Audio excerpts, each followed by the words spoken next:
I'm not a vegetarian now, but your dad's book did for me is give me this incredible healthy respect for what food could do for you and how food is made, how animals are treated. In my 20-year-old fresh brain, that just really set and put me on a course of deep respect for food. So can you just fill everybody in on that book? And you were born into that legacy and what it's been like since you've carried your dad's message on. Dr. Mindy here. Your body is in a war zone. Different parts of the brain get activated depending upon how stressed you are. When you look at it from that inflammatory. It's interesting. I mean, that has some merit to it for sure. And you can't control everything. I'd say. And what about a woman who is not pregnant, but she's aiming? Well, for starters, I have to just say welcome to my podcast, Ocean. Well, thank you. I feel very welcome and so honored to be here with you. Yeah, thank you. I actually have to start off by telling you a story that I'm sure a lot of people tell you, which is when I was in my early 20s, I stumbled upon a book called A Diet for a New America. Are you familiar with that book? I think I might have heard of that book. Yeah. And it literally changed my life. And now, full transparency, I'm not a vegetarian now, but your dad's book did for me is give me this incredible healthy respect for what food could do for you and how food is made, how animals are treated. In my 20-year-old fresh brain, that just really set and put me on a course of deep respect for food. So can you just fill everybody in on that book? And you were born into that legacy and what it's been like since you've carried your dad's message on. Yeah, absolutely. I was born in a one-room log cabin in the middle of the woods in British Columbia, Canada, to parents who were growing most of their own food, practicing yoga and meditation every day for hours, fasting regularly, and, they named their kid Ocean. Yeah, right. Well, I'm married to a sequoia. Right, there you go. And then we just full transparency, we both named our children. You have a Bodhi son, and River. Bodhi and River. And so my daughter's name is Bodhi and my son's name is Pax. So we're of the same thread. Absolutely. Yeah. And my parents almost named me Kale. Oh, wow. This was way before kale was cool. Ocean is I'm kind of glad they took the more conservative route with their naming of their son. But we did eat a lot of kale, and that's why they almost named me Kale. It was a staple in the Canadian winter. And we ate a lot of other cabbage and carrots and other veggies from the garden. And then when I was 10, we moved to California. And that's when my dad began working on a book called Diet for a New America, which came out in 1987. And it was about how our food choices affect our health, our happiness, and the future of life on Earth. And as it happens, the media kind of went nuts with the story because the story starts a generation earlier here. Yes. My grandpa, Irvin Robbins, founded an ice cream company. Yeah. You may have heard of it. It was called Baskin Robbins. Yes. And he started it with my dad's uncle, my grandpa's brother-in-law, Bert Baskin. They flipped a coin over which name went first, Robbins Baskin or Baskin Robbins. Oh, that's my funny. grandpa lost the coin toss. But, that went on to become the most successful ice cream company in the world and kind of actually was what brought franchising to the world. So Ray Kroc actually sold milkshake machines to Baskin Robbins and learned about the franchising model from my grandpa and then went on to start McDonald's. Wow. So for better or for worse, that's quite a family legacy. That is. My dad grew up with an ice cream cone-shaped swimming pool in the backyard and with 31 flavors of ice cream in the freezer, plus testing flavors at all times. And he was groomed to one day join and running the business. That was the expectation from the age of about 6. And then when he was in his early 20s, he was literally offered that chance. And he said no. He walked away from a path that was practically paved with gold and ice cream. Yeah. To, right. as we jokingly put it in our family, he had to follow his own rocky road. That was good. Yeah. So and that's when he walked away not just from the company, but any access to the family wealth. Yeah. And my grandpa was really mad because he'd spent his whole life building a business that he was proud of. Yeah. He wanted to share it with his only son. Right. And his son's walking away from his life's work. Yeah. And my grandpa was really hurt. And when I was growing up as a kid, we'd visit. We weren't going to let anything stop us from being family. Right. But it was tense. Oh. So because my grandpa he'd sold the company and then he watched it go in directions he didn't like. Yeah. You know, for all, whatever you say about ice cream, Baskin-Robbins, it had certain standards as far as using real vanilla instead of vanillin, you know, products that were from cows that were treated a little bit better. It wasn't like they were really anti-factory farms, but they had certain values and ethics. They treated their employees pretty well. But once it got bought, it just became another corporation. Yeah. And my grandpa felt hurt to see people that he'd worked with for decades fired or not treated right and all the things. But he had no control over it. And he blamed it all on my dad. Oh, like if you had stayed in the company, none of this would have happened. Yeah. And our family name is now on a product with ice cream that's made in China. So he had all those feelings. And so I think that it was challenging. And then a very interesting thing happened. My dad came out with his book and it became this runaway bestseller. My grandpa didn't read it. My grandma asked at one point, did you write this book just to hurt us? Oh. Because she felt that my dad was like saying that conventional agriculture had some problems and that ice cream wasn't health food. And but then my grandpa was on death's door. He'd lost his brother-in-law, Bert Baskin, to heart disease. My dad's uncle died when he was 54. Ironically. Yeah, and he ate a lot of the family product. Yeah. And he was a big man, and he passed at 54. My grandpa in his late 60s was on a similar path. He had serious heart issues, serious weight issues, and type 2 diabetes. His doctors told him, Mr. Robbins, you're very sick, and if you don't make some big changes, you're going to take these medications for the rest of your life, and it probably won't be very much longer. They said, but if you want to make changes, there's a book you should read. Oh, I've heard that. And they give him a copy of Diet for New America by the renegade son who walked away from my grandpa's life's work. And my grandpa, bless his heart, read the book. Not the one my dad had sent him with an autograph in it, but the one the doctor gave him. And he changed his life. He wound up following its advice, and he gave up processed foods and sugars. And he cut way down on his animal product consumption. He started eating a lot more fruits and vegetables and whole plant foods. Gave up ice cream, and he got results. He lost a bunch of weight. He reversed his diabetes. He reversed his heart disease. Got off all these medications he'd been told he'd need to take for the rest of his life. His favorite part was that his golf game improved 7 strokes. Yeah.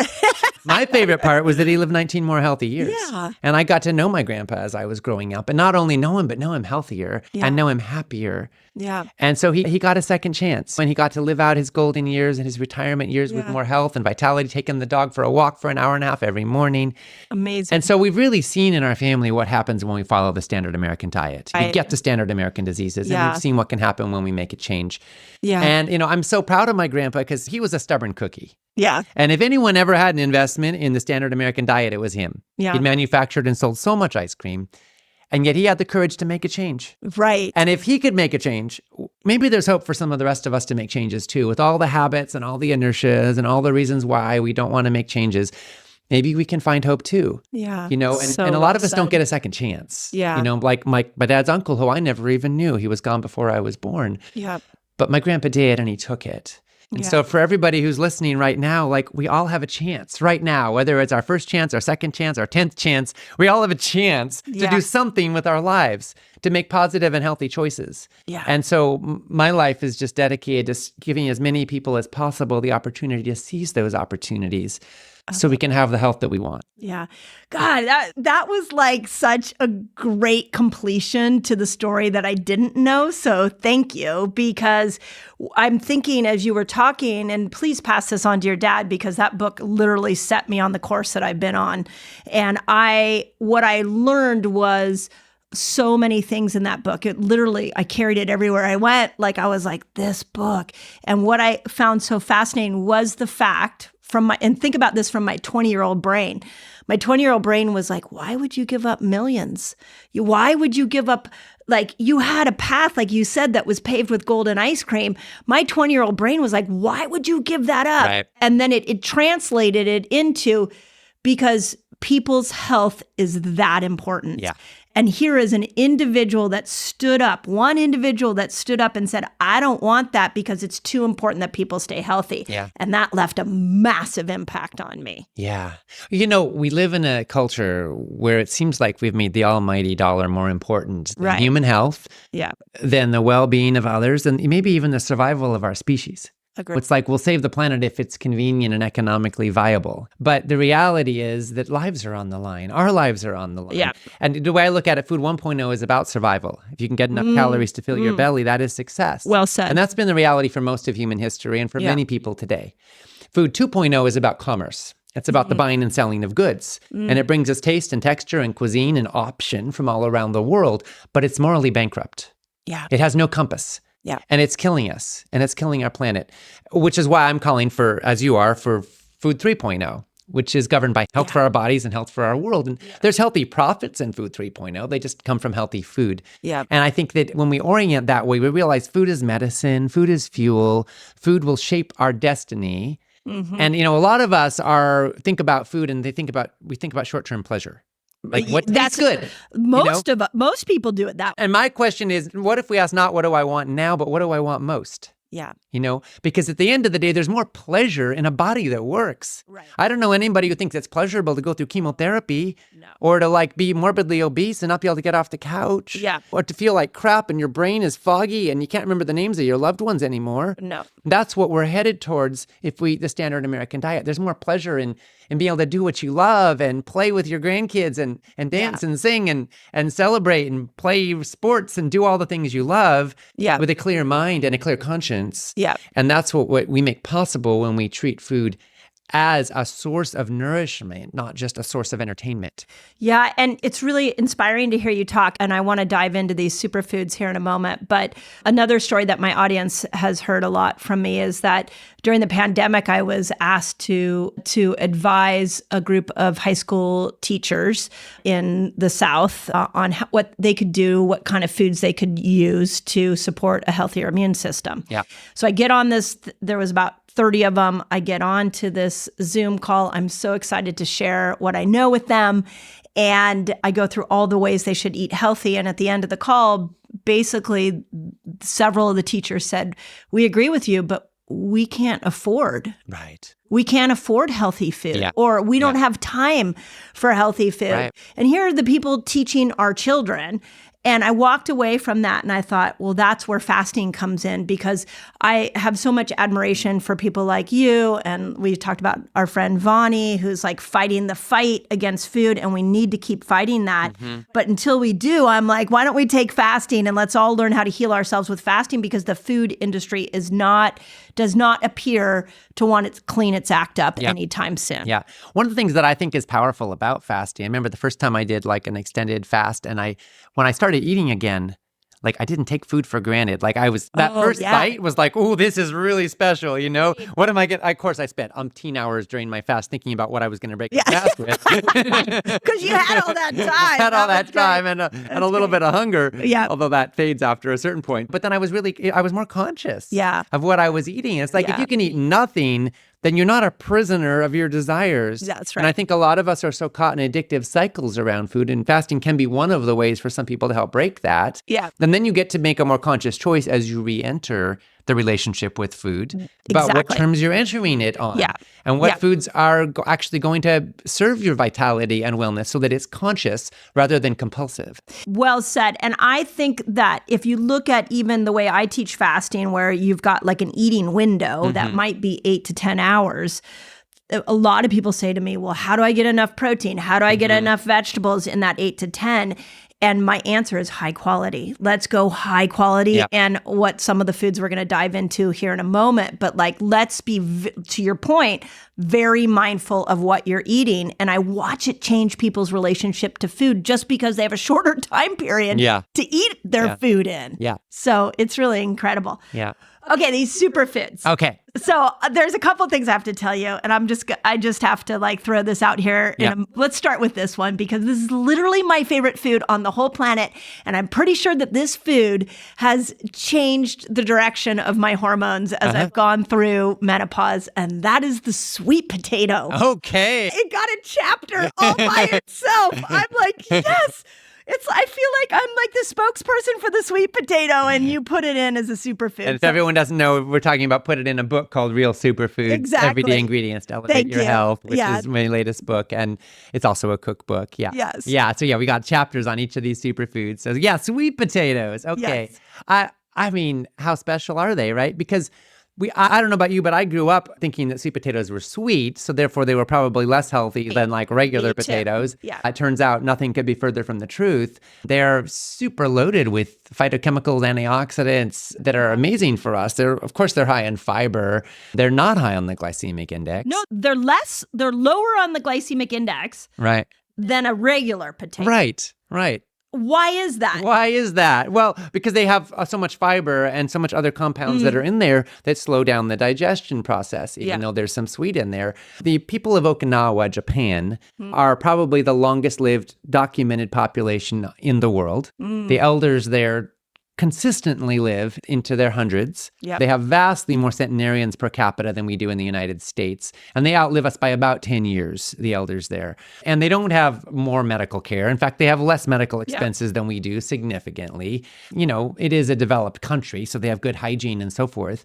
But what do they eat there? Well, it turns out over half their calories come from sweet potatoes. Oh, half of them. Half their calories. Wow. Seriously. So you can eat a that's lot of sweet potatoes. I mean, that's just insane to me. I think I'd get tired of them.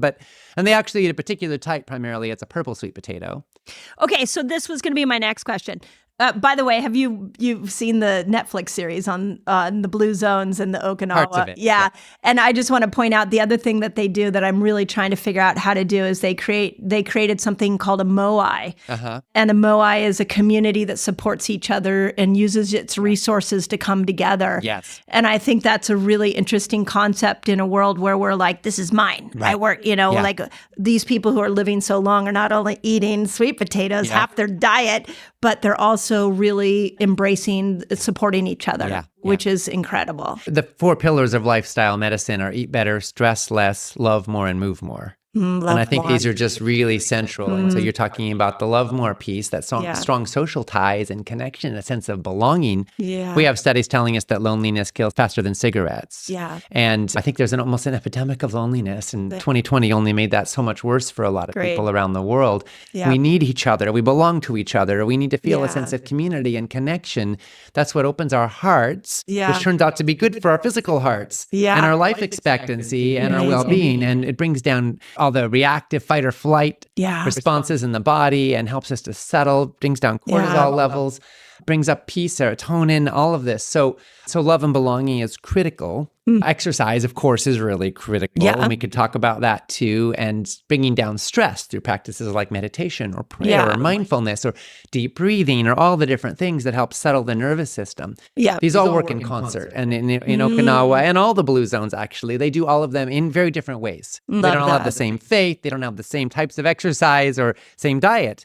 But they all have certain things in common. And in Okinawa, sweet potatoes is a big part of their diet. They eat a predominantly plant-based diet, very little animal products, a little bit of fish. And they eat lots of fiber. Yeah. And of course, all the other pieces. So but sweet potatoes they're actually not related to potatoes. They're a totally different family. You have to explain. The big question I have that I get all the time is when I'm looking at the sweet potatoes, the yams, like all the different colors, but we call them all sweet potatoes. Well, here's the thing. Actually, what we call yams are sweet potatoes. Oh, so they're all yams. So they're all sweet potatoes. So yams are a very large vegetable, if you will, root vegetable in Africa that maybe weighs 20 or 30 pounds and when they're full sized, and they have no sweetness to them.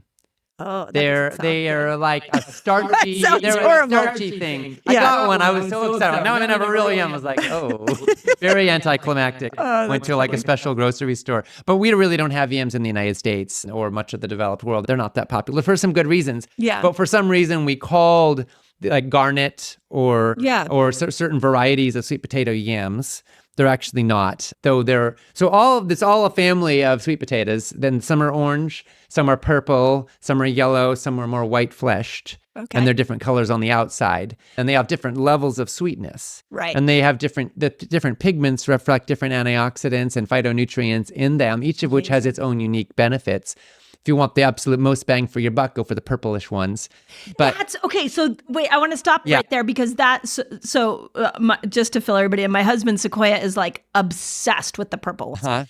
And every time we get them, he's like, purple, bring more purple. And then he starts sending me all these science studies on the purple ones. Yeah. And the purple ones feed a very specific type of bacteria in the lower intestinal tract. Yes. You know that? Yes. So talk a little bit. Well, I mean, the wonderful thing is that, there's so much we don't know yet about the microbiome, right? It's like this leading edge frontier of medical science. But as we learn more, we're like, wow, maybe that's part of why. Like we see the Okinawans live a long time, and then we see they eat a lot of sweet potatoes. We don't really know why for sure, right? But we do know that sweet potatoes have a lot of specific kinds of fiber that seem to be linked to better microbial health in the lower intestine. Yeah. And, each one has a different mix, but that seems to be part of the genius of it. Yeah. So we have this word fiber. I was just interviewing David Perlmutter recently. He said, I wish fiber was its own food group. 'Cause it's part of the carbs food group, right? Macronutrient group, I'm sorry. But it should be its own macronutrient. Yeah. Really. We should have a fourth macronutrient. Technically, alcohol is the fourth macronutrient, but let's not go What? There. It's not a nutrient. Yeah. One thought on that before you continue on. I think we should stop, just like we stopped saying oil and fats and lumping them all together. I think we should say nature's carbs and man-made. Right. And then then the nature's carbs would be including fiber. Yeah, you got that. That works too. Yeah, absolutely. But I think that, as a macronutrient, fiber, if we think of it distinctly, is just so powerful. And it's not just like there's one kind of fiber and we say, okay, there's soluble and insoluble, which is a very basic thing. Does it dissolve in water or not, right? Mm-hmm. And then there's we have this sort of crude way of saying that, insoluble fiber is like a broom and it helps clean you out and keep you regular. Yeah. And soluble fiber nourishes the good bacteria in your gut. And at a very gross level, those are true, but it's not nearly so simple. There's so many different kinds of soluble and insoluble fibers. And so they each feed different types of bacteria, also partly depending on what's already going on in there, though, what's already populated. But they also can help you have more balance with the microbial ecosystem. Yeah, so talk about that, because I think fiber, again, I don't want to just smooth over this because it's got a lot there. It's a prebiotic. Right? Right. Yeah, exactly. Prebiotic means it feeds the good bacteria. And a lot of people are taking probiotics. It's a $60 billion industry in the United States right now. Most of those are just passing through. Others may take up some root and population, but not necessarily in the ways you would want. In some cases, it's like a monocrop. You could have too much of anything and it's out of balance. What you want is a lot of diversity of microbes. And the best way to do that is to feed them. Yes. If you starve them, it's like keep bringing in more reinforcements and they die because they've got nothing to eat. Yeah. Feed them and then let them find their own natural balance. And they have this exquisite way of working it out with each other when they have the right context. They're a little more intelligent than we are, perhaps. They might just be. Yes, exactly. We don't even understand. There's so many of them, so many different kinds. So we think we have this concept of good bacteria and bad bacteria, but it's so much more complex. Some of the so-called bad bacteria in their right place can actually be part of a healthy ecosystem. Interesting. They're really important. Would you look at nature and say, oh, there's good bugs and bad bugs? Mosquitoes are bad bugs. Okay, I think we could all agree on that. But at the same time, they actually serve a part in a larger ecosystem. Yeah. And we, with our limited human brains, don't understand that sometimes. Like, how do things fit together? How do they work together? There's an ecology there. And nature has evolved in exquisite ways. And the same is true in our own guts. Yeah. So rather than just coming in with okay, acidophilus, bing, take a big pill with 100 billion colony-forming units, in some cases that can be helpful. When things are way out of balance. But in the long run, what you want to focus on is restoring the ecosystem so that the good guys propagate. They'll naturally propagate and support each other and work together without overpopulating. And that's the key thing. And feed the right food is critical. And it's fiber. Yeah. So, there's fiber in all whole plant foods. Yeah. There's no fiber in any animal products. There's no fiber in bottled oils. There's no fiber in added sugars. And there's very little fiber in white flour or all the processed foods we see today. So if you eat whole plant foods, you're going to get a lot. And the average American's getting about 15 grams a day of fiber. We're told we need at least 30, but our Paleolithic ancestors in many parts of the world got 100. Yeah. And we probably would do better with at least 40 or 50 grams a day. Yeah. So 15 is not even bare minimum. Less than 5% of our population's getting the 30. Yeah. And so that means more whole plant foods, which, sweet potatoes and all the other superfoods that we'll be talking about. Yeah. And I think that, again, the fiber is really massively important because I came up with this thing in Fast Like a Girl because one of the biggest pieces for me of that book was we needed a whole chapter on how to break a fast. Yeah.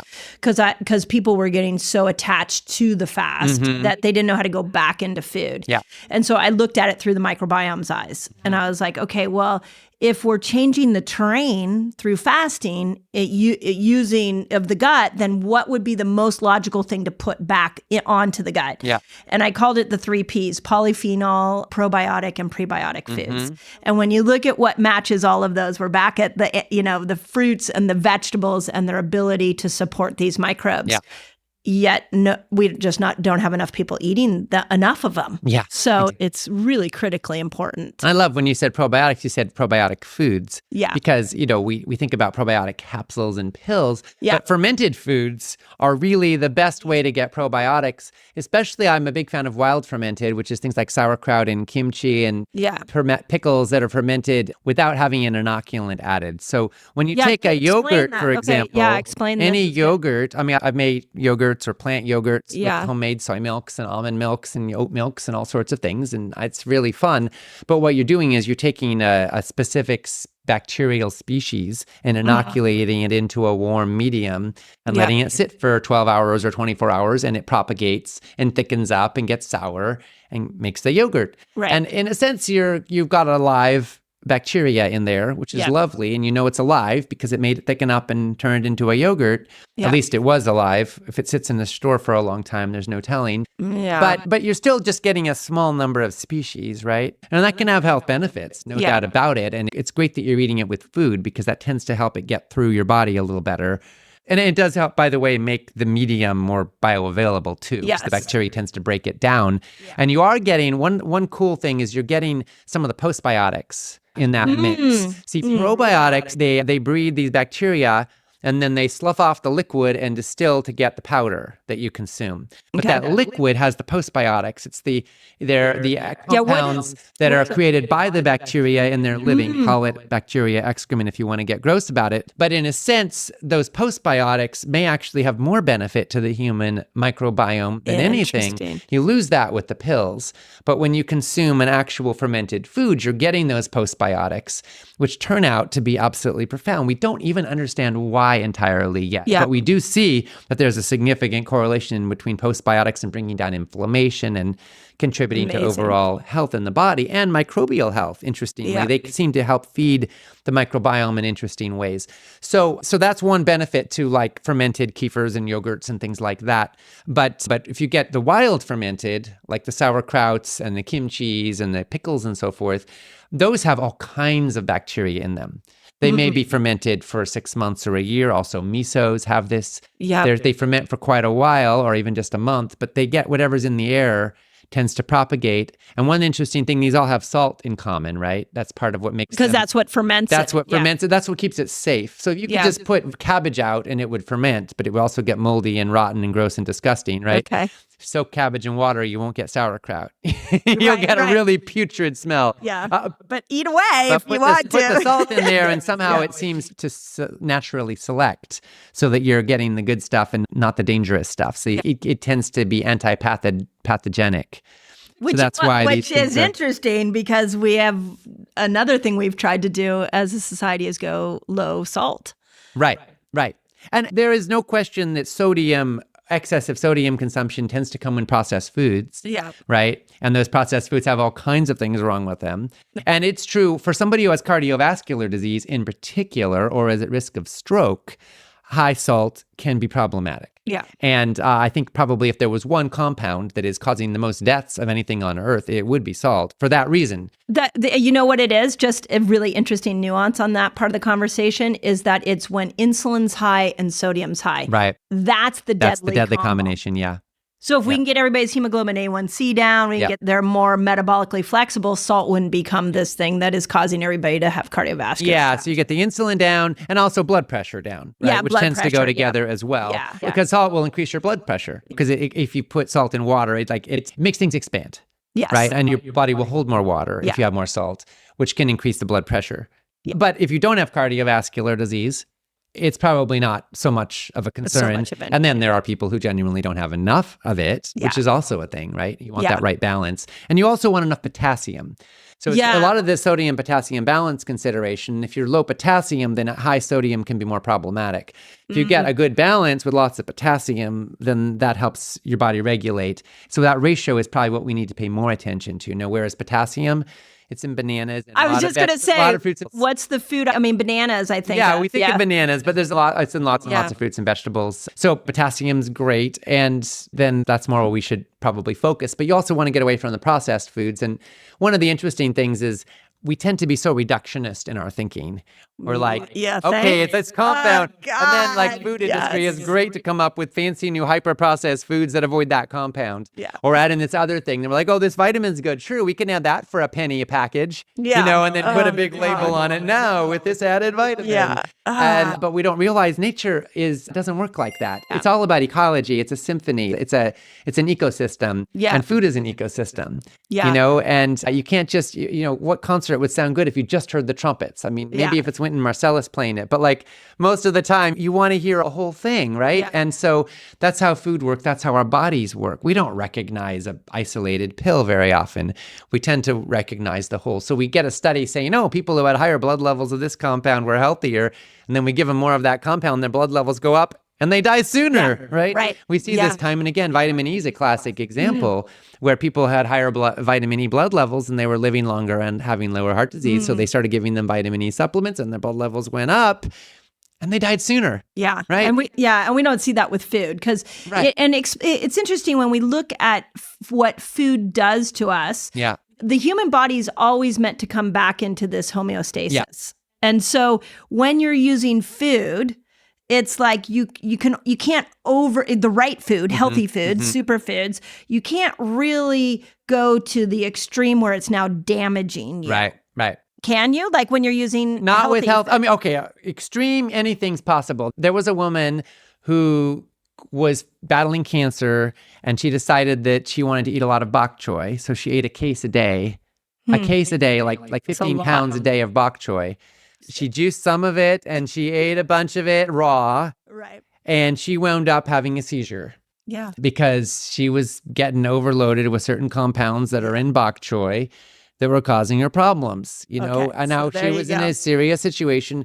That's one case. It's an N of one. But based on that, we're told all sorts of terrible things about all of the brassica family, cruciferous vegetables in general. Don't eat too much of them. Well, don't eat 15 pounds a day of anything, please. There can be too much of a good thing. We need diversity, right? And so I think that's important. But in general, healthy foods don't tend to lead to binges. I don't know anybody who stays up all night snacking on kale. When you're late at night. I do have to fully call myself on a great binge that I had yesterday, which was dehydrated persimmons. Okay, yeah. I ate the whole bag. I'm not going to lie. I could see that. And if there had been another bag, I probably would have kept going. Yeah, so that's possible. Yeah. And that's slightly processed. Yeah, you're right. If it was actual persimmons, you probably would. Although, okay, I've been known to indulge in 10 pounds of cherries at a sitting, and I paid the price at the toilet. Well, right. And so actually, to your point, it's the less fiber when you dehydrate a food like that. Well, right? and obviously less water is the big one, right? You've taken out all the water. I don't know, maybe a little less fiber, but mostly you're losing water. Yeah. So it is altered. It is altered, yeah. And so lightly processing is anything you can do in your kitchen, maybe with the help of a blender or a stove or a dehydrator or an oven. Yeah. And these things are basic, and they'll alter food a bit. But they're not going to be the kind of hyper processing. They're not like putting it. Yeah. And it's possible to overeat and binge on anything, right? But when you think about what people binge on, it's almost always hyper processed, hyper palatable junk foods. They've been engineered. Lay's had the famous slogan, "But you can't eat just one," right? And that was actually a challenge to the consumer. We own your taste buds now. And people like being seduced. They like that feeling of compulsion because there's a pleasure and that desire. It brings them alive, right? And so I think that Lay's was also making an offer but they're also engineering their products to keep Yeah. us hooked. Yeah. And we're willingly following along and allowing ourselves to go there. When you're eating real foods, it's much harder to get hooked like that. So just cleaning up your diet to get away from hyper-processed makes you more the author of your food life. Yeah. A lot of folks, we've been on the empty end of the wrong end of an empty bag of cookies or potato chips a little too often. Yes. You know? Human nature. And that's human nature. But when you change what's in your kitchen, it's a whole lot easier to make conscious choices about what of it you will or won't consume. So well said. And before I leave the fermentation idea, because I think there's a lot to unpack just on fermentation alone. Yeah. In your book, do you have recipes for fermenting? Do you have some advice for us about how we can make our kitchens better? Because a lot of people don't even know where to start with that. We didn't focus on fermenting in real superfoods, but we definitely talk about how to make our kitchens better and how to clean up and get on the path to a healthier way of life. For a lot of people, the problem isn't knowing what to do, it's doing what they know. So well we said. all know we need to eat more vegetables and less processed junk, but are we doing it? The average American thinks that the average American's diet is a C- and that their diet is a B-. So, they think they're doing better. Everyone thinks they're doing. The average person thinks they're doing better than the average person, right? So we all tend to give ourselves a little bit of rose-colored glasses when it comes to our own choices around food. And we know that we live in a toxic food culture and that most folks aren't doing too well when it comes to eating healthy food. We think we're a little better. I don't think B- is anything to get too excited about, but I think that as we move in a healthier direction, the beautiful thing is that you get momentum. Yes. And it gets easier and easier to do the right thing. Love that. And fasting can be one of the ways to break the chains. So you get some freedom around it and some mobility around it. But then what do you do with that freedom? Do you go back into your old habits, or do you start to make more conscious choices with that mobility and freedom? And and I think that it's so important to keep leaning into healthier choices. So what I focus on is the basic principles are get rid of the bad stuff in your kitchen starting, right? If you don't have it there, you're a lot less likely to be pulled towards it at late night. But also say yes to the good stuff, make a shopping list of the healthy foods you want to eat on the regular. And then get them so you always have healthy options. Cook in quantity, because time's a big factor for a lot of people. Doesn't take twice as long to make twice as much. So I'm a big fan of making friends with leftovers. And making friends with the freezer. One day's dinner can become the next day's lunch. And for me, the following day's breakfast. I've been known to eat, if something's really good for dinner, why not? I don't need breakfast to be some carb-laden, sugary, whatever thing. I might enjoy some, quinoa and veggies and a sweet potato, with a nice sauce. So, but you can just make friends with leftovers and cook in quantity. We like to cook certain staples in volume. So legumes or a whole grain or even kale, we'll have it in the fridge in containers, and then we can mix and match for a quick, easy meal. Just steam it and you're ready to go, or add it to a stir fry. The freezer's great. You can have frozen veggies that are ready to go. Doesn't destroy the nutrients. Here's the awesome thing. A lot of people think that frozen is somehow a compromise. It actually often is better nutrient-wise than fresh, and here's why. Because frozen foods were generally packed and frozen at the peak of freshness and ripeness right off the vine. So they're super, super fresh, and those nutrients get locked in there. And yes, they degrade over time. If it sits in the back of your freezer for 2 years, be suspicious. But it lasts a lot better than it will in the fridge, a lot better. So something could be in your freezer for a month, and it's going to be fresher and more nutrient-loaded than something that's been in your fridge for 3 or 4 days. And so it's a great way to lock it in and preserve it. And then you've got it ready to go anytime you want. And it's often cheaper. And that's because you're cutting out waste. Farmers can grow food and get it packed and in the freezer instantly, and nothing was lost in the process. Whereas on the journey to the supermarket, half of it's getting lost. Well, don't they pick it actually green so that it will ripen on the way to the supermarket? They do, but if it's going to be frozen, they don't. So it also may have been more vine ripened. So there's a lot to like about frozen, actually, for all those reasons. And if you're going to eat super, super raw, you won't get that same texture from a frozen food. But if you're going to cook it anyway, then have at it with the freezer. It's a really interesting concept, and you just flipped my paradigm on frozen, because my brain has always been no, it's ruined the nutrients. Right. But I also know that when they pick a vegetable so that it can be ready and sit in your grocery store, they have to pick it green, which means it didn't get enough time on the in the roots to be able to get all those nutrients. I mean, if you ever look at tomatoes in a truck, like a semi-truck on the freeway, loaded up with tons of green tomatoes. Yeah. And you're like, wow, that's not the same. If you've ever been a gardener and you've like picked a tomato off the vine and eaten it like juicy and drenched in the sunshine, it's so sweet, you know? And those green things are never going to taste like that. They're going to taste a little bit like some cross between cardboard and, you know, water, you know, but with a little bit of tomato flavor. So, you know, there's something so precious about fresh. And yeah, frozen can be one path to fresh, remarkably enough. I love it. And a little side family history on my end on that one. My grandfather invented the dry cleaning system. Oh. The toxic drain system. I always feel like I'm like trying to unwind karma here, but he was a beautiful man. And he was named one of the top 10 inventors of his time alongside Birdseye, who invented the process of freezing food. Oh, wow. So I was thinking, every time frozen food comes up, I always think of our own family history and how my mom, whose father it was, always says, you know, your grandfather was honored alongside of the guy of Birdseye, whatever his original name was. Yeah. So anyway, so there's my family history. Okay. Okay, we have to go into coffee and tea because I think it's really interesting. And as I'm listening to you talk, I'm thinking about Andrew. Do you remember Dr. Andrew Weil wrote a book? It was like 8 weeks to optimal health. And like the first 3 weeks, he didn't take anything away. He just had you add. And I feel like that's what you're doing with this cookbook. Yes. You're saying, here are these mega like superfoods. Let's just focus on adding those in. And adding in is a lot easier than taking away. It really is. You crowd out the bad with the good. Yeah. You know, and then no one's getting deprived. Making friends with great recipes, I think, is one of the keys. When you find a recipe you love, make it again. Here's the fascinating thing about recipes is, you know, the first time it takes a while. Second time it's a little faster. Then it gets a little faster. If you've made it 10 or 20 times, you can do it almost in your sleep. Like you just do it. You don't have to remember, oh my God, I forgot that spice. I got to go back to the grocery store. Yeah. Like you've got it all. You would automatically add the things to your list because they become part of your starting rotation. Yeah. And so I love to make recipes that I make over and over. I've got some recipes I've been making since I was 12 years old.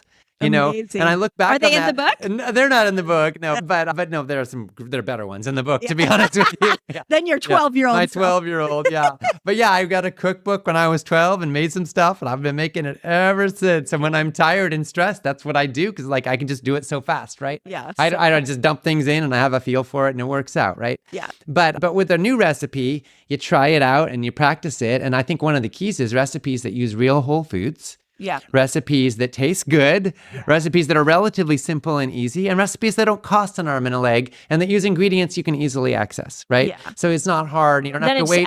Order it on Amazon and wait a week. And, you know, like, let's just go. You know, what have we got in our kitchen? How do we make it happen? So for Real Superfoods, we really focused on those kinds of recipes that are super easy to do and that taste amazing. And hopefully you find some and then you make them over and over again. Yes. And gradually, if you make one thing once a week and it makes leftovers for a couple of meals, boom, you've got 3 meals a week covered out of 21, right? Or maybe less if you're fasting some. Yeah. And you're on the path, like solidly on the path. Okay, so tell me why coffee and tea. We have coffee and tea. Because I agree with you, and yet people are doing it wrong. Okay, so here's the thing about coffee and tea. There's a lot of studies out there showing how people fare based on, we look at their diet and their lifestyle and what they eat and drink over decades. And then we look at how long they live and what diseases they do and don't get. These are called epidemiological studies, and they have their downsides because correlation isn't causation. But over time, we learn to filter out like, okay, how many of them were smoking, and smoking accounts for this much worse life expectancy and this much higher risk of disease. So we adjust the data based on that. So if people who are, say, drinking more coffee are also more active, are also exercising more, are also smoking less, we try to adjust for that and then say, okay, what does that leave us with, right? Right. So after adjusting for that, and I'm not just talking about 1 or 2 studies, I'm talking about dozens of them involving literally hundreds and hundreds of thousands of people over decades, you get some interesting data, right? And the data is overwhelming. People who consume coffee have higher life expectancy, have lower risk of Alzheimer's, lower risk of cardiovascular disease, and lower risk of type 2 diabetes, more balanced blood sugar, lower rates of obesity, and are more economically productive. for what that's worth. So you put all that together. Okay, obviously it's a drug that's making people's brains more active. Maybe they're doing more stuff. Well, maybe decaf seems to have a lot of the same benefits, so not quite all of them, but that may be because we lose some nutrients in the decaffeination process. Yeah. Coffee is by far the highest source of antioxidants in the American diet.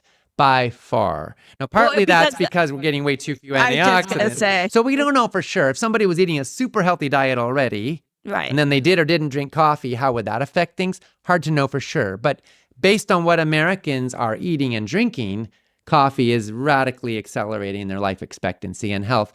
And part of it is that it's making the blood flow. It actually dilates blood vessels, right? Yeah. Which is part of its cardiovascular benefit, but that brings down inflammation. It brings down blood pressure, but also increases blood flow, which makes for more energy, which is why sometimes runners will use coffee before a big race, but it also gets our brains thinking. Now, is there a benefit to having our brain think? Yes, obviously there is, and we're more active and engaged.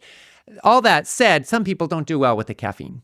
I mean, truly, some people are jittery. They're wired. They can't have coffee after 10 in the morning because then they're up at night and they can't. I'm actually that person. Yeah, absolutely. So not everybody is the same. And it's one of those compounds, caffeine, that affects people very differently. And there's what's called the half-life. How long is it in your system? For some people, the half-life is half an hour. For some people, it's all day. It's so how you metabolize exactly. Coffee. So if you're a slow metabolizer, you're actually going to do less well with it, most likely, and have more of the negative effects, the jitters and the distress. So coffee's not for everybody, even though studies show that it's good for most people. Green tea also has some caffeine, but it also has L-theanine and some other compounds in it that help mitigate, that are actually calming agents. So it doesn't create that buzz in the same way. And green tea is even more loaded with antioxidants and a whole host of phytochemicals. Matcha is even at the top level there. So out of all black tea and oolong and green, they're all coming from the same tea plant. Right. And they're just processed in different ways. Green is the least processed, and then matcha is actually the whole leaf ground up after it's been fermented. Oh, I never knew. And so you get like loads of antioxidants and health benefits from that.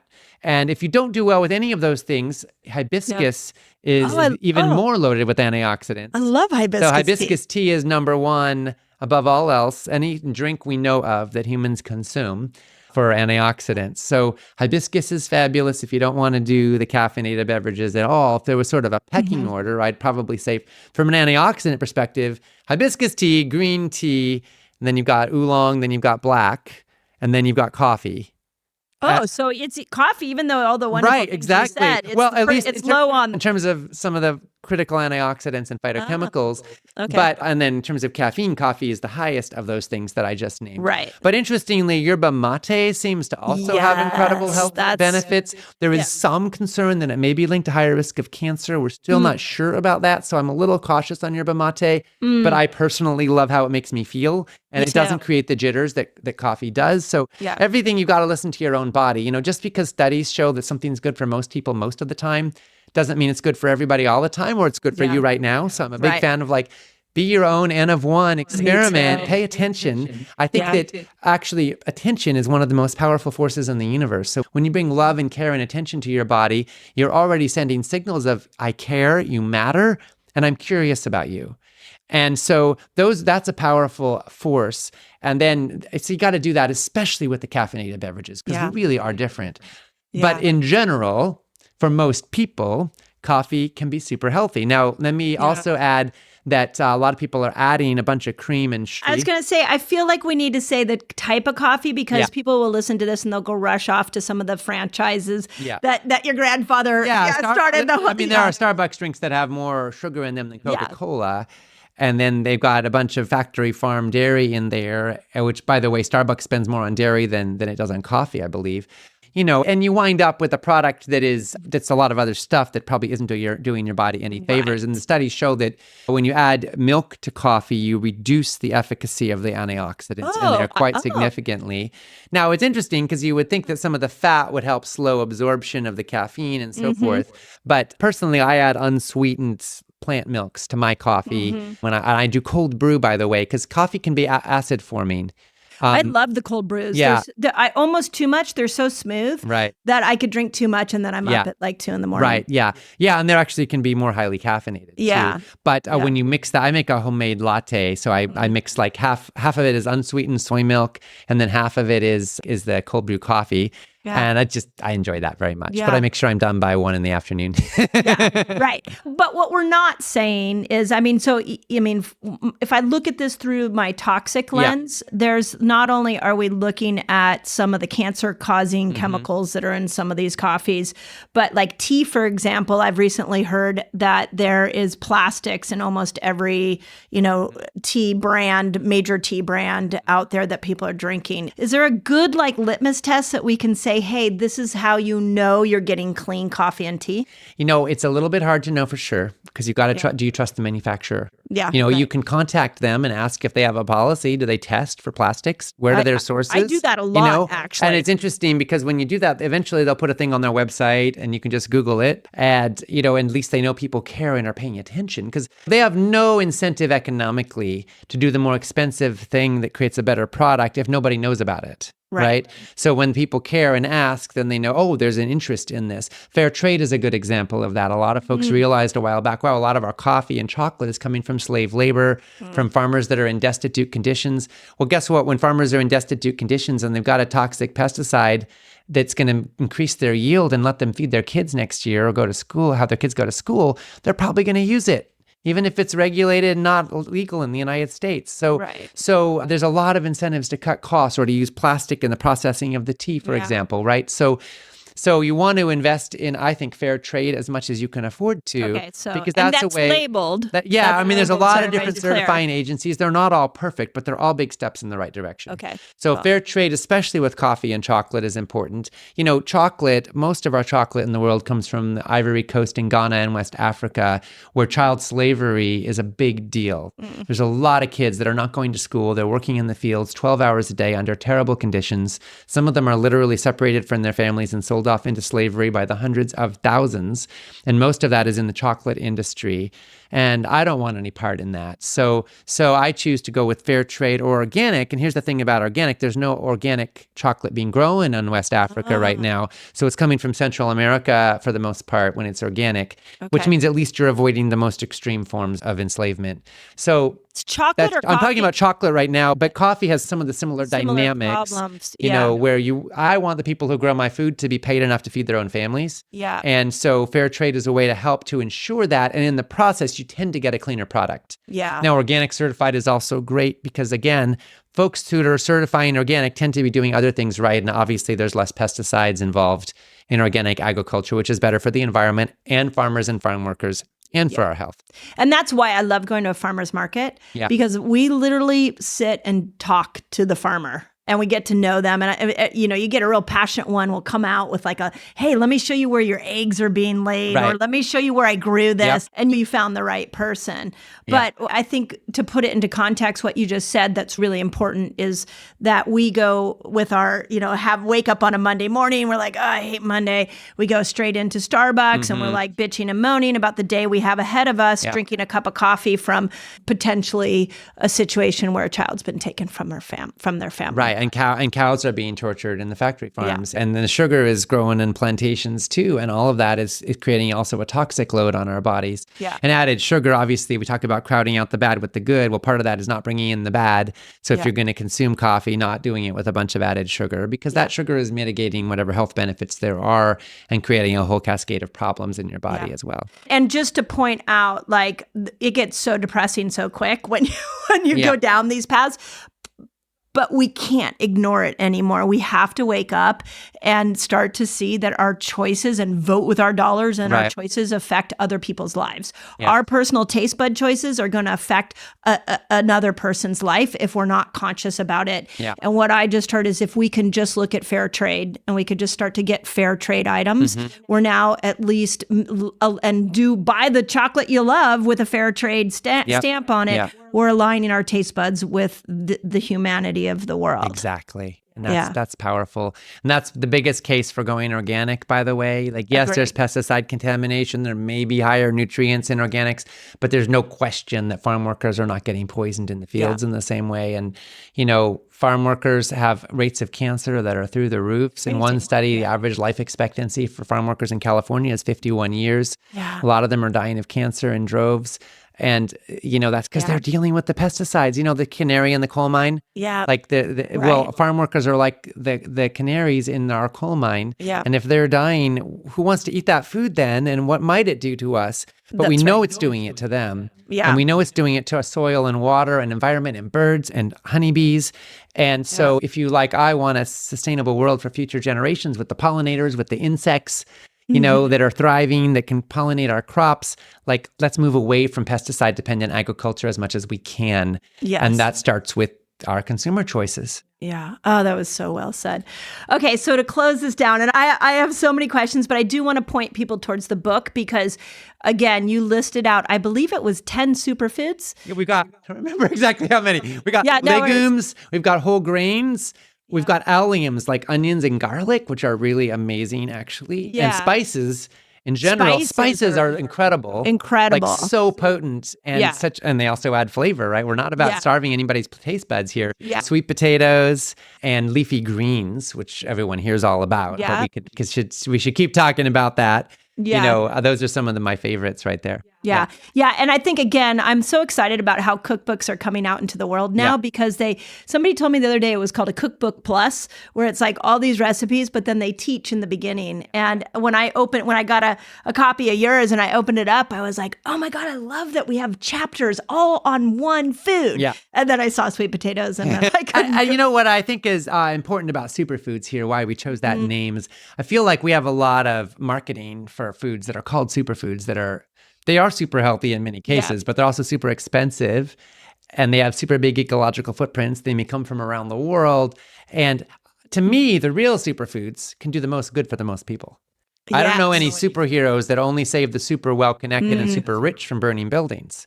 They want to help everybody. And so I'm interested in the foods that we can make the staples of our diets that won't cost an arm and a leg, that are widely accessible, that are already well known to us. Let's lean into them and crowd out the bad with the good and reap the benefits, because we have tens of thousands of studies published in peer-reviewed medical journals showing us in no uncertain terms what are the consequences of the status quo and what's possible when we make a change. Yeah. And the change we're calling for is to bring more of these foods into our diets, into our lives, and reap the benefits. Your body will thank you for the rest of your life when you make choices that say, I love you, I care about you, I'm willing to invest in you. Oh, I love that. And we've lost our ability to see food as healing. Yeah. We have lost the art of doing that. And that is what I hear when I listen to you talk so passionately and so eloquently about the foods. It's like, why are we so willing to give over our power to a supplement or to a medication without trying what nature provided for us? So well said. Okay, speaking of superpowers, this is my last question for you, and I'm really interested in what you're going to say. Okay. If you had one superpower that you bring to the world, what do you think it is? I'm going to go with love. Yes, that might be, a lot of people would probably say that, but I feel like when I was a little kid, I was always like, how do we bring more love into the world? Less pain, less violence, less hurt, more love, right? And to me, the food revolution is about love at the end of the day. It's about loving our bodies, loving our planet, and loving the people who grow our food and wanting to be a part of a more harmonious and healthy and loving food ecosystem. And so, that's what lights me up, and that's what warms my heart, and that's what inspires me every day. Yeah, well, I will tell you, again, followed your father for years and just met you personally. And you and I've met before in bigger groups. I've seen your work, but when I actually sat next to you, I felt love. Oh, thank you. Likewise, Mindy. Yeah, thank you, Ocean, for everything you're doing. Yay, thank you for having me.